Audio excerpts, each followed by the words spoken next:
যদি আপনি পথ দেখতে চান, আগে জানতে হবে প্রবলেম কোথায়।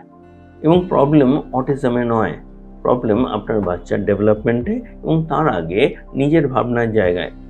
এই জায়গায় যদি অ্যালাইনমেন্ট আনতে হয়, আগে বুঝতে হবে কোথায় কোথায় সমস্যা। আমরা এতদিন ধরে এ নিয়ে যখন কাজ করছি, আমরা কিন্তু সমস্যাগুলো খুঁজেছি, বোঝার চেষ্টা করেছি।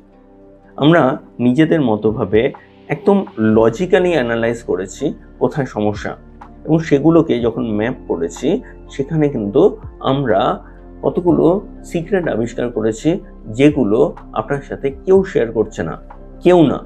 অথচ ওগুলো ছাড়া আপনি এগোতে পারবেন না। খুব বেসিক জিনিস, কিন্তু ঠিক জায়গায় ঠিক স্টেপ না ফেললে আপনি পৌঁছবেন না। এবং বেশিরভাগ প্যারেন্টস পৌঁছচ্ছেন না। তারা ভাবছে নিশ্চয়ই যথেষ্ট করেনি, তাই পৌঁছয়নি। না, এরকম নয়।